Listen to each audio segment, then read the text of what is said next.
Today on an all-new Dr. Phil. He's hit me, given me concussions.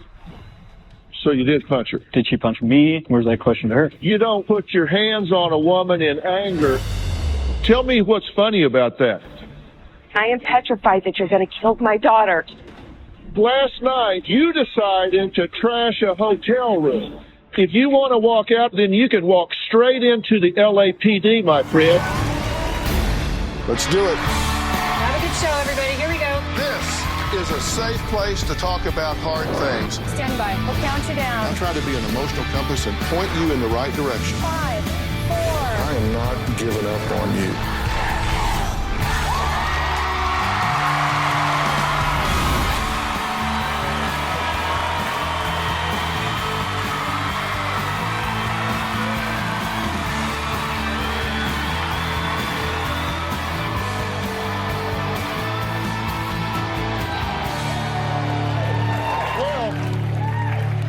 Kirsten says she has never loved anyone as much as her boyfriend, Mike. She says he is a good person, an amazing father to her 2 sons, knows when he does something wrong, and he usually apologizes.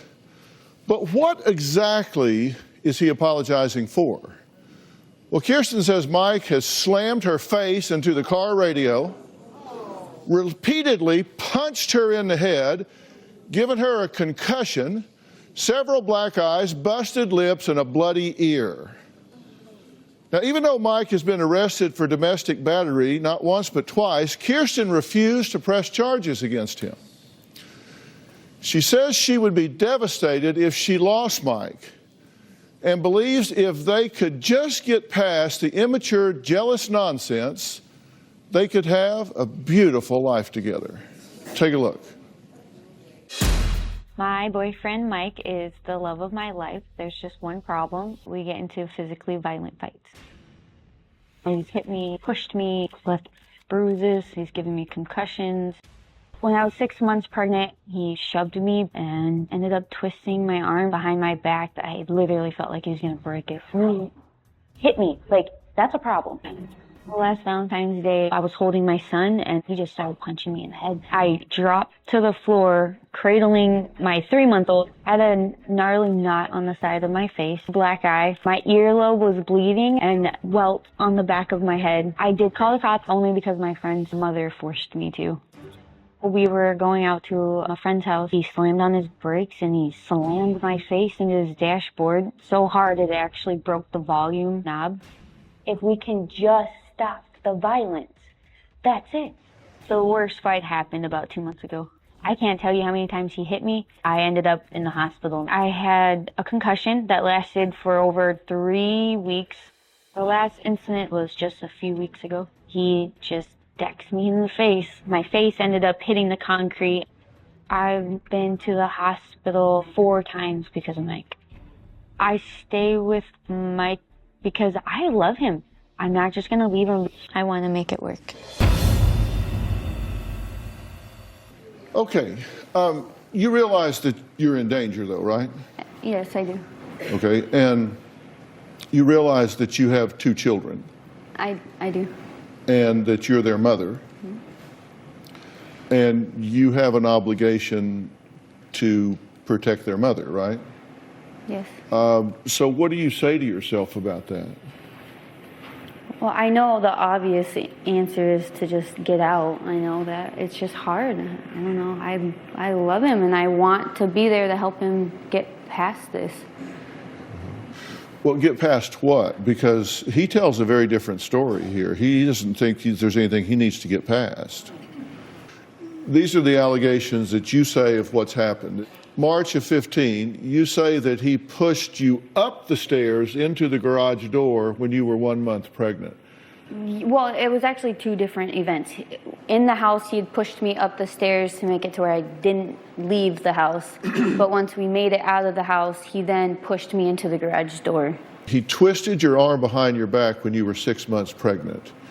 And you said you can't remember ever experiencing so much pain. I don't remember what he was going for, but I was trying to stop him from something, and he ended up grabbing my arm, twisting it behind my back, and just lifting up, and just, you think he was going to break your arm?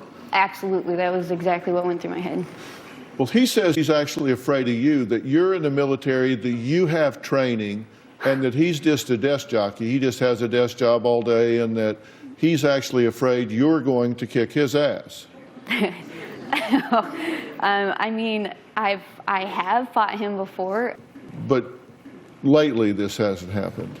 Thanksgiving was the last. Okay, well, we'll talk about that. February 2016, he punched you in the head 4 times and repeatedly to the face while you were holding your 3-month-old son. You're talking about a closed fist. Oh, yeah. So he's punching you in the face and in the head while you were holding your son. Wow, I was April 2016, he slammed your face into the radio and then punched you a few times in the head. October 2016, he uppercut you 4 times.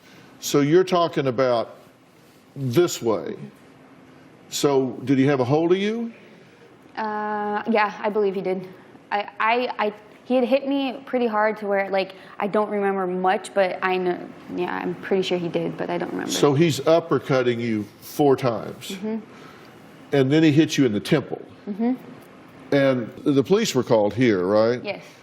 And his story is, you might have had a little scratch here or there, but by the time they got there, it was a lot worse. So his theory is that you self-inflicted some wounds. This is the first I've heard of this. Absolutely not. Then it was October 31st that he twists your arm behind your back yet again. He did this in June. Now he's doing it again on Halloween. Then November, getting close now, he's punched you in the face again. This is your eye. But despite all of this, you said something very interesting on tape. We do a lot of fighting. We're both really reactive people. The smallest things set us off. Everybody's gonna fight. That's just a normal thing. I'm not gonna leave him. Obviously, like, he's put me in the hospital how many times, and I'm not going anywhere. Explain. I mean, I'll leave if I mean, you tell me, like, there's nothing here that we can do, but if, I don't know, if there's a chance that he can work through this, and I want to be there through it. Okay, well, I don't know. I haven't met him yet, but I just want to know if pushing you down the stairs at a month pregnant, twisting your arm behind you at 6 months pregnant, punching you in the head 4 times while you're holding your 3-month-old, slamming your face into the radio, uppercutting you 4 times and hitting you in the temple, twisting your arm behind your back, punching you in the face where you got black eyes, torn lip, bloody ears. If this isn't enough for you to say, I need to step out of this, what is? Tell me what the threshold is.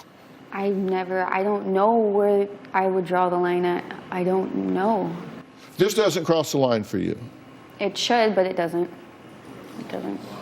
This doesn't cross the line. I mean, I'm on my, I don't know how many times I need to get hit for me to finally leave. I feel like I have 1 foot out of the door. I mean, I've left him before, and my life was a mess. Like, I couldn't even go to the store without him texting me, like, why are you bringing my son outside right now? And if I end up leaving him, I have to leave the county. Like, I don't want to deal with that. I don't know. I really don't have any. Well, let's meet him. When we come back, we're going to meet Kirsten's boyfriend. This isn't even a husband. We're not talking about paperwork here. This is just a boyfriend. We'll be right back.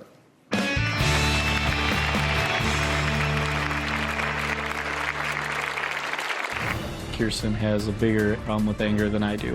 When Kirsten left my house, she had maybe a couple scratches. After the pictures came out, it just looked like more damage. And I do believe that she did some self-infliction to get me in trouble. And later, so you did punch her. Did she punch me? Where's that question to her? You don't ever, never, ever put your hands on a woman in anger, ever. Tell me what's funny about that. Mike has a very short switch. This is what Mike did to my phone. He hits me in my head, and if he keeps going, eventually he's either going to get me right in that sweet spot. I'm not going to, like, wake up from that. Well, Kirsten says her boyfriend Mike has repeatedly abused her and even beat her so badly that she blacked out and woke up in the hospital the next day. Now, although Mike admits he has hit Kirsten, he says she is the one with the anger issues and has come at him in such an aggressive manner with her military moves that he is often afraid and in defense mode. I believe that I do have an anger issue, but I also believe that Kirsten has a bigger problem with anger than I do. Mike, I haven't broken anything. I haven't hit you. Not this year. Kirsten has been aggressive towards me. There's been hitting, kicking, punching. She can go from 0 to 100. People yell, people scream, but people get over it. I'm a yeller. There are definitely times I've been afraid of her. Kirsten is in the military. I'm very afraid of what she could do to me, being that she's trained on how to fight. I sit at a desk job all day. I don't have military training. The first battery charge I was charged with, I don't believe she was a victim at all. I was a victim. She punched me multiple times. She kicked me. I had my nose bleeding. I do feel like I hit her to calm her down. When Kirsten left my house, she had a kind of little bruise here. I mean, maybe a couple scratches. After the pictures came out of the incident, it just looked like more damage than what we saw. I do believe that she did some self-infliction to get me in trouble. The police charged me with domestic battery. I do not feel like that was justified. I am the peacekeeper in the house. I believe 100% that Kirsten is more controlling than I am. Okay, Mike, you've been backstage listening, right? Yes. These are the things that she says. Are these things true and accurate, or are they false? They're true. I get... You don't dispute your behavior, you just dispute the context. Yeah, I don't dispute what I've done. I've done some things, the anger got the best of me. How does that give you the right to hit her, punch her, twist her arm behind her back, impose your will upon her? It doesn't give me any rights. I don't know what comes What do you over say me. to yourself? I don't know what I say to myself. I don't know what turns from basically the 0 to the 10. I don't know what it is. The anger gets the best of me, and I know it shouldn't. Are you beating her into submission? Is that what it is?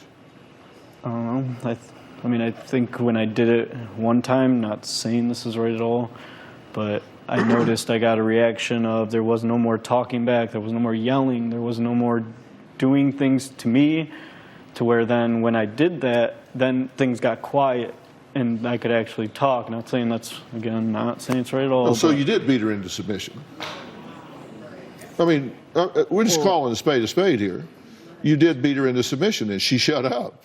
She stopped that back talk.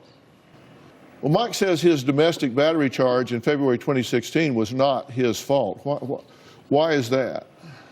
As we're walking into the house, I'm leading the way in the house, she's behind me, and I do this kind of to be like, because she's walking towards me this way.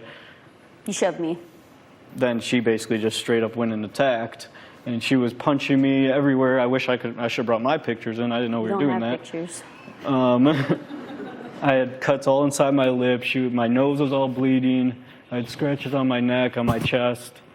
I didn't touch her, do anything like that at all, until finally, after being hit multiple times, and me holding her down at times, not even punching, nothing, no aggressive there, other than the holding down, trying to ask her a million times to stop.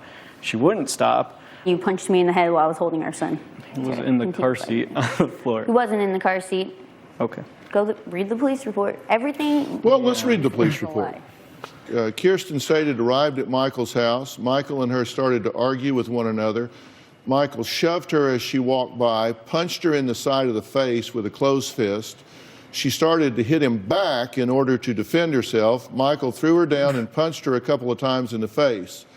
Kirsten had a swollen lump around her right eye, blood coming from her right ear, and bruising around the left side of her neck. This is the police observations that they're writing in the report. Her head was swollen underneath her hairline. Kirsten also had bruising on her left arm. The police officer informed Michael he was under arrest for domestic battery. This is ridiculous. So you did punch her? Yes. Did she punch me? Where's that question to her? No, I absolutely did. This is Well, that's just stupid. well, it is, but that's where I was. If you want to walk out of here, then you can walk straight into the LAPD. As our guest, you decided to trash a hotel room. You are here by my grace, my friend. And later, I'm not going anywhere. You're not going to kill my daughter. You think it's funny? No. Mom.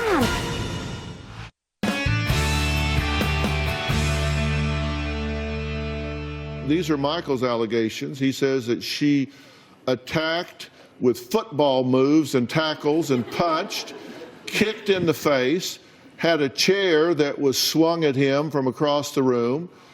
His mouth was cut up, bloody nose and scratches on his face, neck, and chest. So you say she has come at you, she has attacked you, and that oftentimes you have done what you have done purely in defense. Yes, that incident, definitely. I don't care what she does.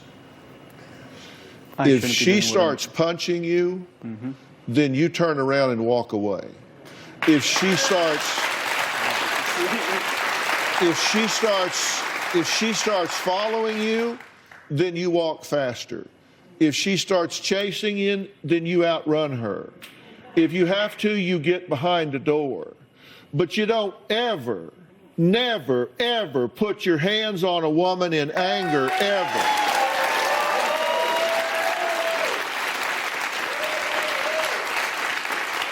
And somehow or another, you think that's funny somehow? Tell me what's funny about that. You just don't put your hands on a woman in anger.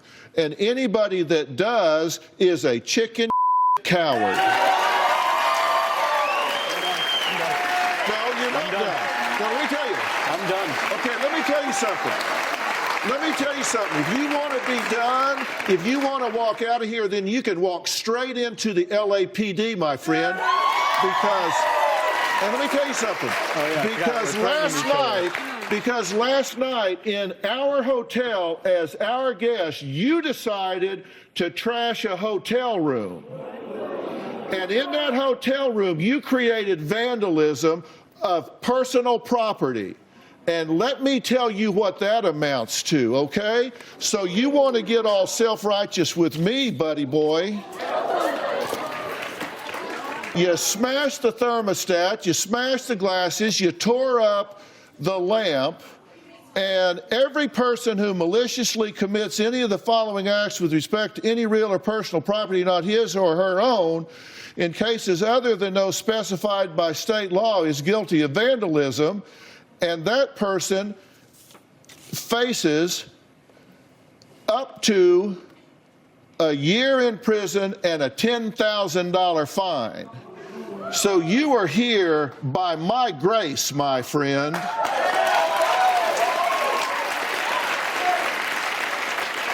So you can talk to me or you can talk to the LAPD backstage, your choice. If you think a man putting his hands on a woman in anger is cowardly, stand up.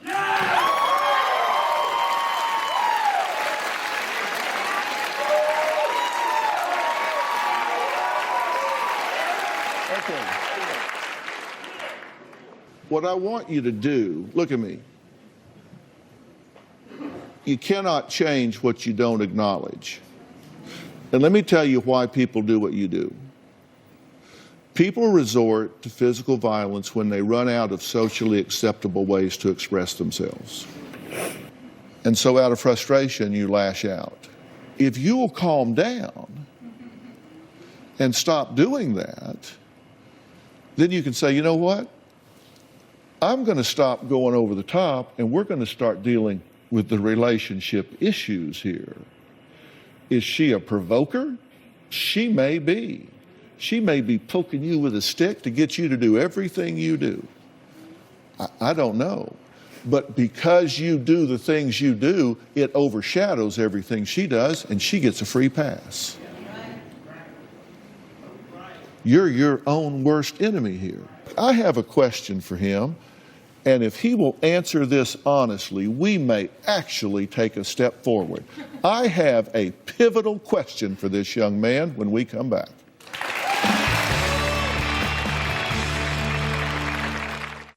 Closed captioning provided by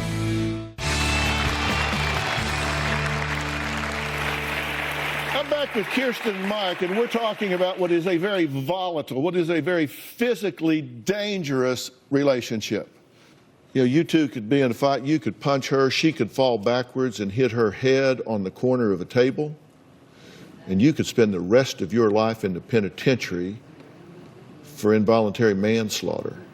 And let me tell you, every time there's a dispute between a man and a woman and the police come, they're going to haul you to jail, not her. I don't care if she's got a black belt in Taekwondo and you are Barney Fife. They're going to put you in jail.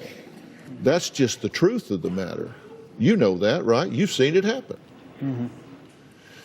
Now, let me ask you something. If you were at the mall and you saw some guy and he had her pinned up against the wall with her arm bent behind her back, punching her in the side of the head, what would you do? Fight them. You wouldn't allow it? Correct. Then why would you allow it from yourself? Mm-hmm. You wouldn't let anybody else on the face of the earth do it. Why would you do it? Why would you allow yourself to do it? Yeah, I'm not sure why. I'm not sure why I do it. What would happen when your child gets old enough and says, Daddy, why do you beat Mommy up? How are you going to answer that question? Because your dad's not right in the head. You want to avoid that conversation? Yes. Do you get scared in relationships? Do you get afraid that people are going to leave you, that she's going to get somebody else? Yes. What is it you believe about yourself that makes you think people want to leave you? What makes you feel threatened that somebody wants to leave you? I just know there's always somebody better out there. There's always going to be better options out there. So when, if there's cases where guys have always been on the phones and whatnot, then I believe that eventually feelings will be caught, because if you talk to somebody for an extensive amount of time, I believe that feelings will eventually grow. And then they'll see more negatives in me, more positive in the other person, so then I'll easily just be switched out. Mm-hmm. So you think if you control her enough, you keep her contained enough, she won't be tempted. We got a saying in Texas, you can build fences that are horse high and pig tight, but they can still get out of them. Mm-hmm. You can't contain them. Yeah. You cannot build a fence high enough or tight enough that she can't get out. You can't do that, but what you can do is make them want to stay. Mm-hmm.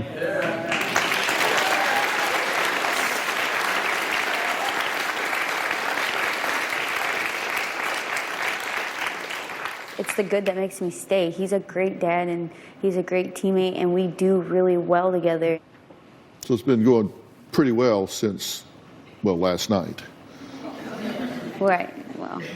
All right, next, we're going to find out what the ultimatum was that Kirsten's mother gave Mike. Plus, Kirsten's stepfather, Paul, is concerned about her safety. We're going to meet them next. And then I'm going to reveal a pattern that I find very interesting and something that just might be a foundation to build on. We'll be right back.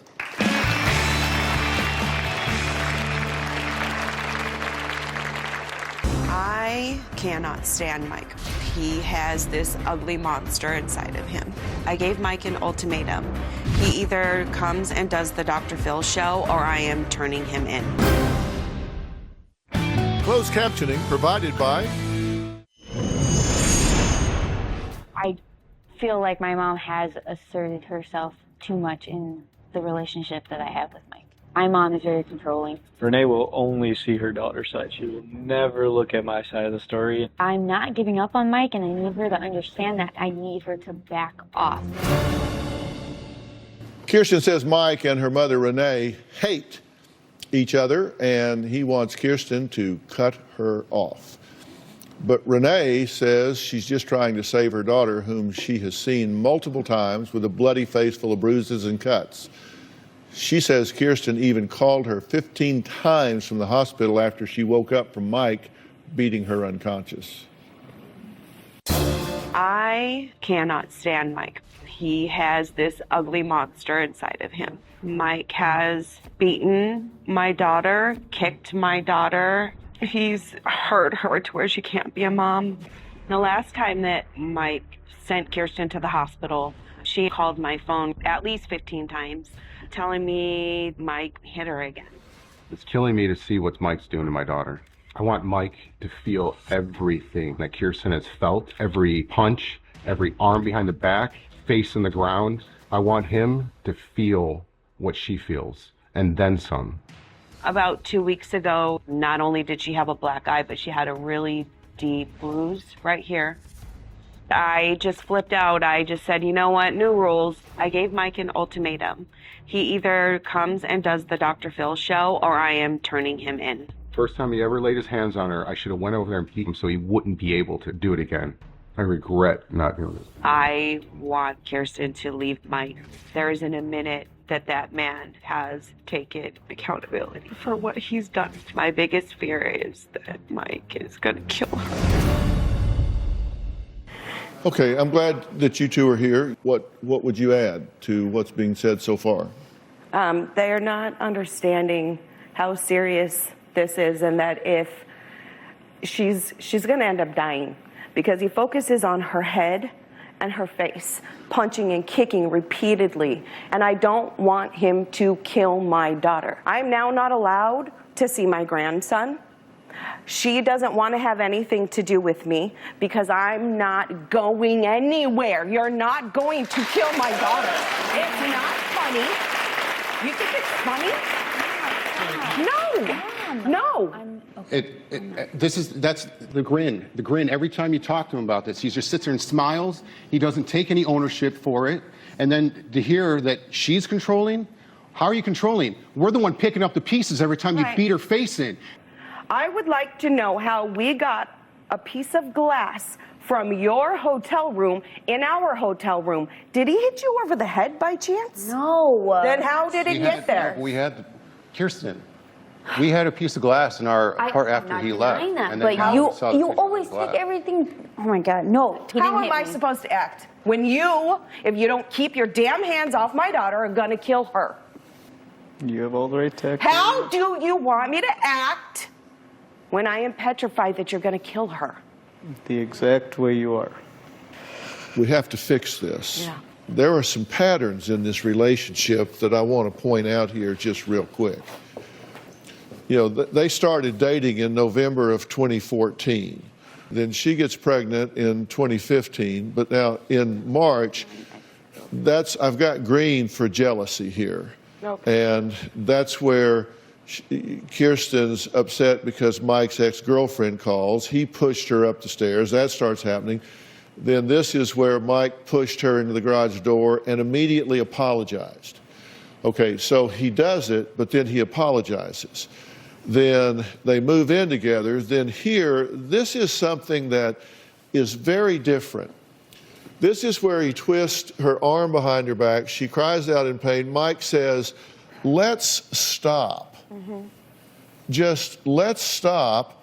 And then they just go to sleep. She gives birth to her son. And then here we are. And Mike has pushed her into the house. They start brawling. Then again, the fight just stops. And then they go to make a bottle for the baby. He slams her face into the car door, a few punches to the head, then let's stop. After this, what do they do? Do they go off and not see each other? No, they go on to their friend's house. Who does that?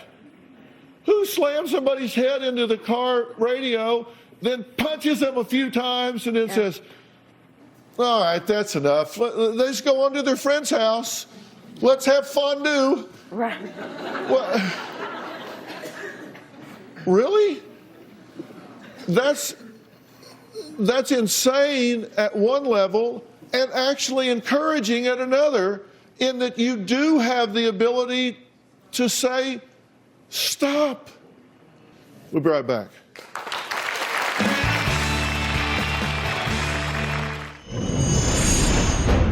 Mike does not value me. He does not love me. I'm the missing link to all of his court cases. I think the system is very biased towards women. Men are 99% of the time going to be convicted. He has an open case on him right now. If I become an enemy to him, well, he's going to jail. I know what's wrong with him. And my question early on was, what's wrong with your thinking? I said, is there a line, is there a point at which you'll say enough's enough? And that line needs to be right now. Yeah. And if you truly want to have peace in your life, then what you're going to do is say, you know what? The bald guy's right. It's time for me to get at peace with myself inside. And I want to get you some help with that.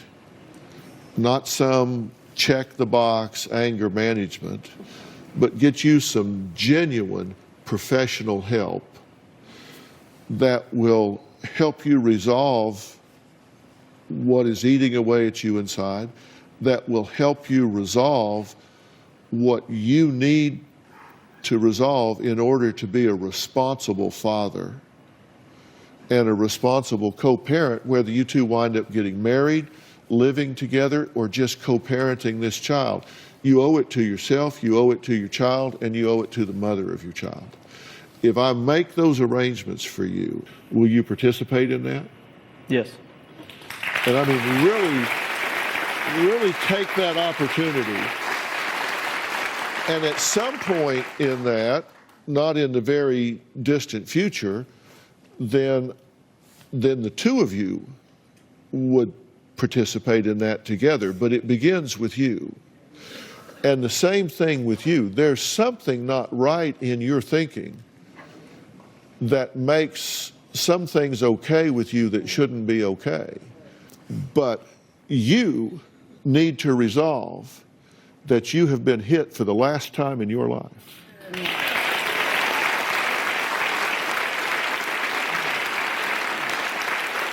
And you need to resolve that you have hit for the last time in your life. I would very much like to help you rather than prosecute you. I would rather assist you than create more problems for you.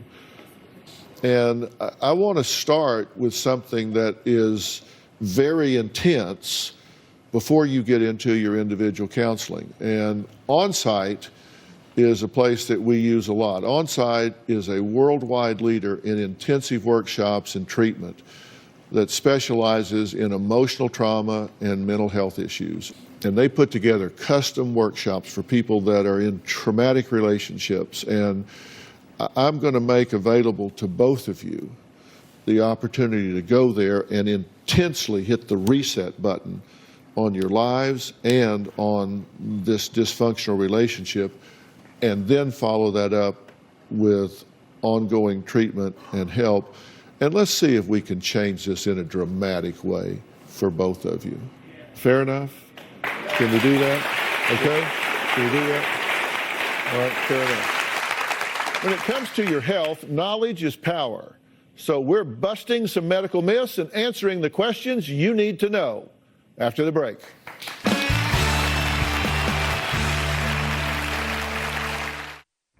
Closed captioning provided by... Taking care of your health is probably the single most important thing you can do for yourself. That's why getting educated and asking questions is critical for good health. So today, I have my longtime and very good friend, Dr. Frida Lewis Hall, Pfizer's Chief Medical Officer, joining me to answer some common but important health questions. So welcome, Dr. Frida.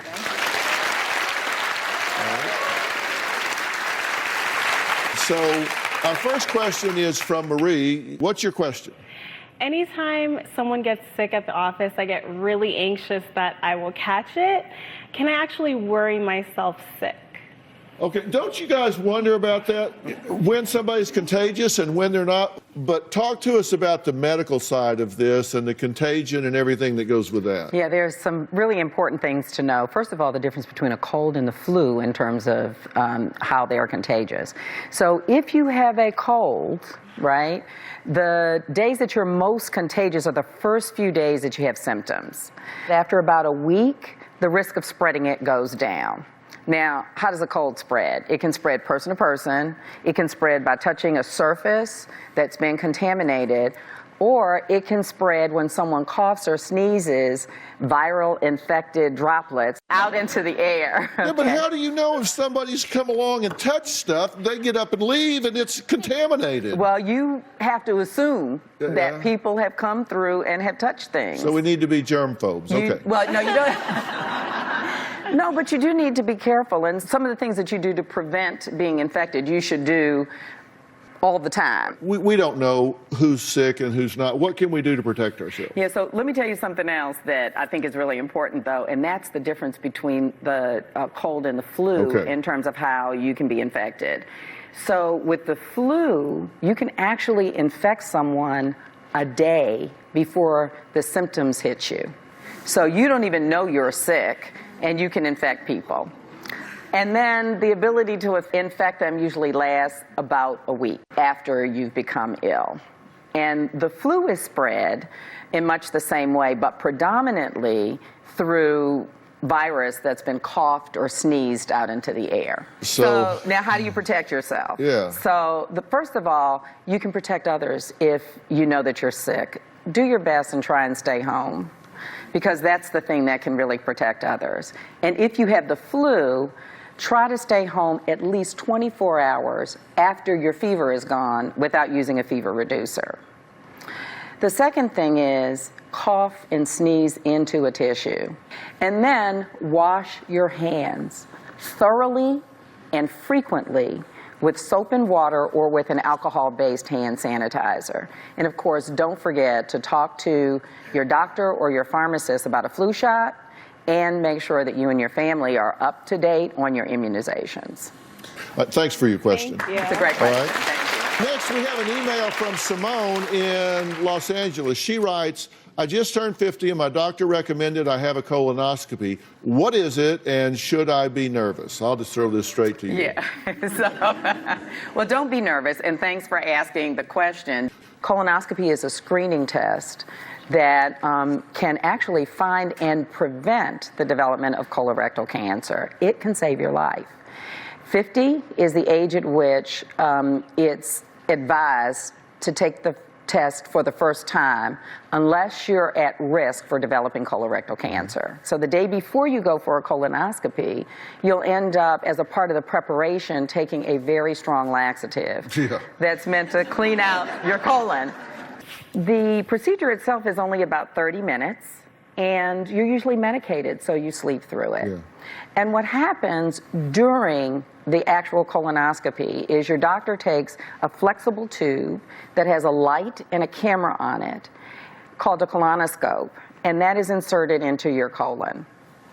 So why? Because what they want to be able to do is image. Those images allow them to see irregular tissue, ulcers, and polyps, and all of these things can be early signs of cancer. Simone, thank you for the great question.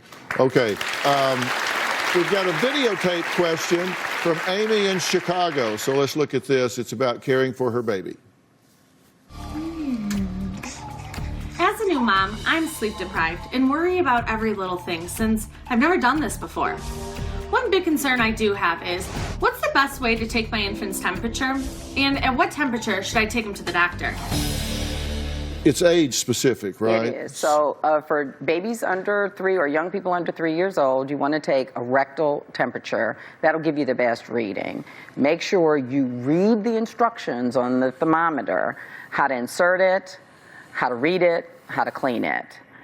And then your question is, when do I call my pediatrician? So you want to call your pediatrician If your baby is less than 3 months, if the temperature is 100.4 or higher, and the normal rectal temperature for a baby is like 99.6, so that's a pretty tight frame, but remember, babies that small can get very sick very quickly. Now, for babies 3 months to about a year, the rule of thumb is a temperature of 102 deserves a call. That should signal a call to your pediatrician. But mom should be comfortable calling a pediatrician anytime that they have any questions. Well, thanks for that question, because that's important. Those babies are small. They get sick really, really quick. Mm-hmm. So where can new moms or anyone get more information about the stuff we're talking about here? Of course, we could go to gethealthystayhealthy.com. We have information on the topics that we had questions on today. So you can go there for additional information, but also while you're there, you can sign up for the Get Healthy, Stay Healthy newsletter to be delivered to you. And that also contains important health information. GetHealthyStayHealthy.com and sign up for the newsletter. I want to thank all of my guests today, and especially our good friend, Dr. Frida Lewis Hall. We'll see you next time.